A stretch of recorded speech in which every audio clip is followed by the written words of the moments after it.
পশ্চিমবঙ্গে হারিয়ে যাওয়া কিছু ভি ব্যাচ ইউটিউবার। আজ তোমাদেরকে আমি যদি জিজ্ঞেস করি বাংলা কমিউনিটিতে কিছু ফ্রি ফায়ার কন্টেন্ট ক্রিয়েটরের নাম বলো, তাহলে হয়তো তোমরা কয়েকটি হাতে গোনা নাম বলতে পারবে। কারণ ওয়েস্ট বেঙ্গলের মধ্যে ফ্রি ফায়ার কন্টেন্ট ক্রিয়েটর নেই বললেই চলে। বাট একটা সময় ছিল যখন ওয়েস্ট বেঙ্গলের মধ্যে এক গাদা কন্টেন্ট ক্রিয়েটর ছিল, যার মধ্যে অর্ধেকের বেশি আমি নিজেই ভুলে গিয়েছি। তাই এই টপিক নিয়ে একটা ভিডিও নিয়ে এসেছি, যাতে তোমাদের পুরোনো দিনের কিছু কথা বা স্মৃতি মনে করাতে পারি। নম্বরে আসি প্লাস4 বাংলা। দাদা আমাদের পুরুলিয়া ডিস্ট্রিক্টে থেকে বিলং করেন। একসময় দাদার ভিডিও খুব দেখতাম বা দেখেছি। দাদা কিন্তু 2 নাইটস আপডেট এবং ইভেন্ট রিলেটেড ভিডিও বানাতো। দাদা যখন ইউটিউব শুরু করেন, দাদা তখন প্রত্যন্ত একটি নিম্ন পরিবার থেকে বিলং করতেন এবং অল্প কিছুদিনের মধ্যে দাদা 1 মিলিয়ন সাবস্ক্রাইবার অর্জন করেন, যা কিন্তু মুখের কথা না। বাট এখন জানি না দাদা কী সব বেটিংস অ্যাপ এর ভিডিও বানায়, প্রমোশন করে থাকেন এই সমস্ত ভিডিও। এই সময় দাদার আইডিতেও ভিভেজ ছিল, কিন্তু এখন দাদার আইডিতে ভিভেজও নেই আর দাদা এখন পার্টনার প্রোগ্রামও নেই। এখন দাদার আইডি খুললে দেখা যায় দাদা এখন ইউটিউবও ইরেগুলার হয়ে গিয়েছে। পরবর্তী ইউটিউবার হচ্ছেন বিল্টু গেমিং। আমি জানি না তোমাদের মধ্যে কতজন দাদাকে চিনো, বাট একটা সময় ছিল দাদার কাছে ভিভেজের সাথে সিজন 2 মানে হিপহপ ছিল। এখনকার নিউ প্লেয়াররা হয়তো হিপহপকে অতটা সম্মান করে না, বাট তখন একটা সময় ছিল যখন হিপহপ দেখলে সবাই সম্মান করত। দাদার কাছে ইন্সপায়ার হয়ে আমি কিন্তু MP40 চালাচ্ছি। দাদা কিন্তু খুব ভালো MP40 চালাতে পারত। আমি জানি না ওল্ড প্লেয়াররা কিছু স্মৃতি মনে পড়ছে কি না, বাট যারা জানতো দাদাকে তারা নিশ্চয়ই জানে। বাট দাদা এখন ভিভেজ আইডিটা সেল করে দিয়েছেন।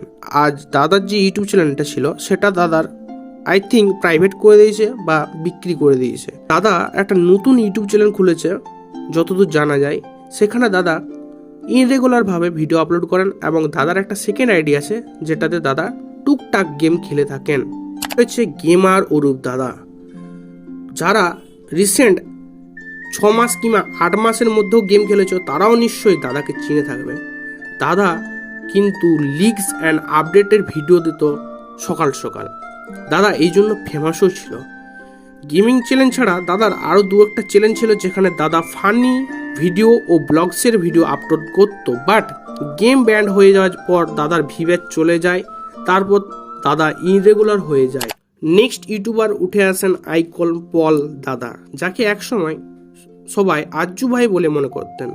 বাংলা কমিউনিটিতে তার নাম টপ লিস্টে আসে। আইকন পালের একটি হাস্যকর কাহিনী হলো, দাদা ছাগল বাচ্চা বিক্রি করে 29 টাকার এয়ারড্রপ পারচেস করতে যান। এক সময় গেম ছেড়ে দেন। তিনি ঠিক করেন আর গেম খেলবেন না। দাদা এখন রিসেন্ট ট্রেডিং না কি করেন। দাদা কি আর এই কমিউনিটিতে দেখতে পাওয়া যায় না। যাই হোক, আশা করি ফ্রি ফায়ার ইন্ডিয়া এলে দাদাও ব্যাক করবেন গেমে। অ্যাট লাস্ট ইউটিউবার হলেন গেমিং সুব্রত দা। এটা বলা ভুল, তিনি হারিয়ে গিয়েছেন। মানে সিরিয়াসলি যাকে দেখে এতগুলো ইউটিউবার গেমিং ভিডিও আপলোড করতে শিখলো বা গেমিং খেলতে শিখলো, তিনি হারিয়ে গিয়েছেন। জাস্ট ইমাজিন, এত দরিদ্র পরিবার থেকে জন্মগ্রহণ করে যে গেমিং ইউটিউবার হওয়া যায়, তিনি তার চোখে আঙ্গুল দিয়ে দেখিয়েছেন। ফ্রি থেকে এত নাম ধাম সম্পত্তি কামিয়ে সেই গেমিং সুব্রত দা আজ ফ্রি ফায়ার কমিউনিটি ছেড়ে চলে গিয়েছেন। তিনি এখন ইউটিউবে ও ফেসবুক থেকে ফ্রি ফায়ারের সমস্ত ভিডিও ডিলিট করে দিয়েছেন। আজকের ভিডিওটা এতটাই। ভিডিও ভালো লাগলে ভিডিও লাইক করে দাও, চ্যানেলটা পারলে সাবস্ক্রাইব করে রাখো এরকম নতুন নতুন ভিডিও পেতে। ধন্যবাদ।